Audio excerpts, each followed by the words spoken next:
In the Sahara Desert, the rainy season has ended. Now it is the time of seductive dances, beauty and celebrations. These are the Peuls Wadawi, or Fulani, perhaps the last great nomadic people in the world. And this is the Gariwal ceremony, the celebration for beautiful men.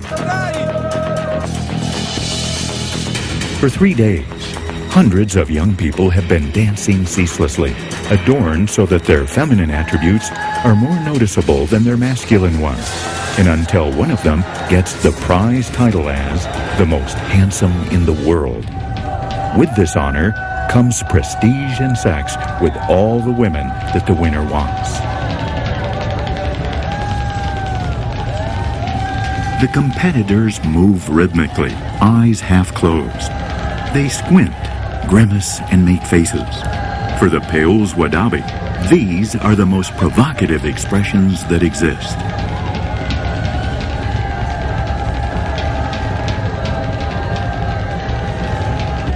For 1 year, the young dancers have been preparing themselves for this moment.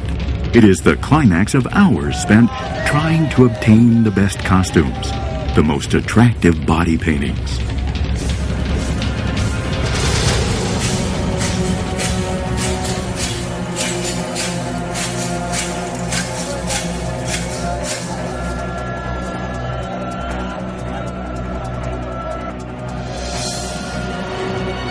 The search for the nomads in this ceremony started many days ago for us. We are now in northern Niger, a region with temperatures exceeding 120 degrees Fahrenheit in March and averaging 86 degrees Fahrenheit during the rest of the year.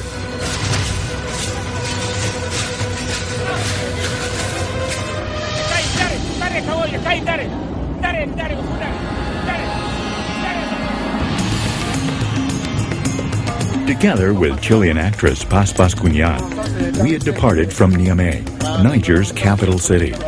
After crossing the land of the Hausa, the country's majority ethnic group, we traveled toward Sahel, a corridor of powdery savannas, seasonal meadows, and also the land of the Peuls Wadawi.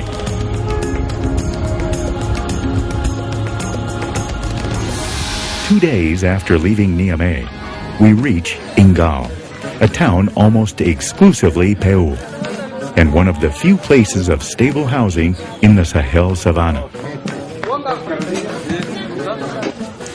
An estimated 27 million people, distributed in 17 countries in Western and Eastern Africa, speak Fulfulde, the Peu language. Only a few tens of thousands of these are nomadic, most of whom are known as Peuls Wadawi. Nobody knows for certain where these people came from, but evidence suggests that about 5 centuries ago, they reached Senegal and began a great eastward march for about 200 years, defeating and enslaving each settlement they encountered, imposing Islam on this part of Africa. This tribe controlled a vast empire during the 19th century and the early part of the 20th century. Today, most of the Peuls work in commerce, earning fixed salaries, or raise livestock. However, thousands remain hidden from us, living in the hot plains of the Sahel.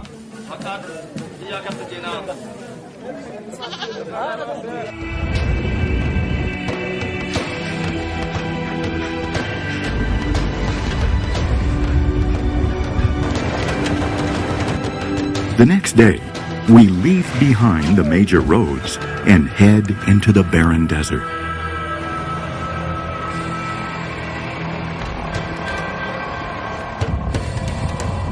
We follow a worn trail, now and then coming across men to us strangely dressed, like out of a science fiction movie.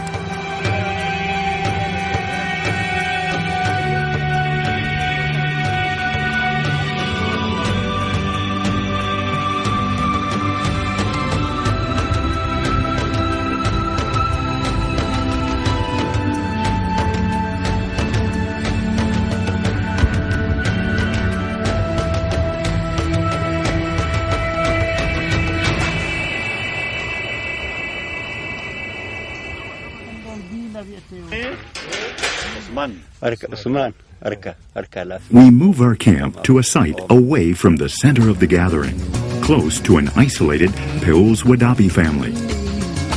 We don't see anything resembling a house or tent, only a bed and a few meager personal belongings. The success of this way of life lies in taking along the least amount of possessions possible.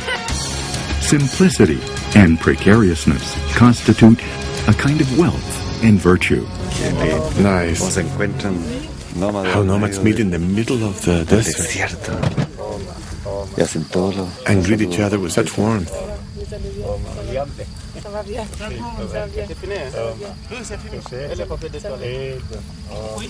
Hacer campamento. We'll camp here.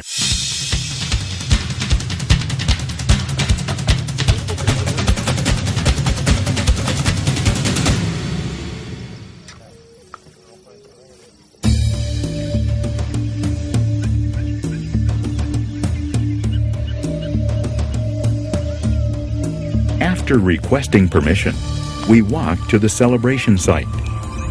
We immediately discover that the Peuls give great importance to personal appearance and adornments. The men, as well as the women, exhibit diverse facial tattoos and painted designs.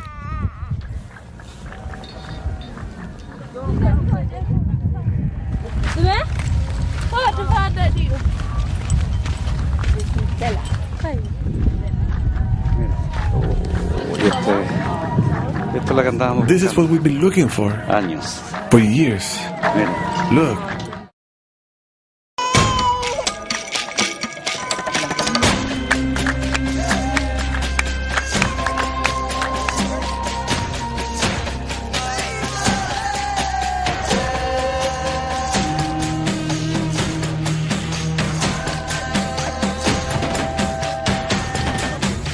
According to myths and ancient legends, the Peuls traveled from Israel, crossing the Red Sea, until they reached Ethiopia.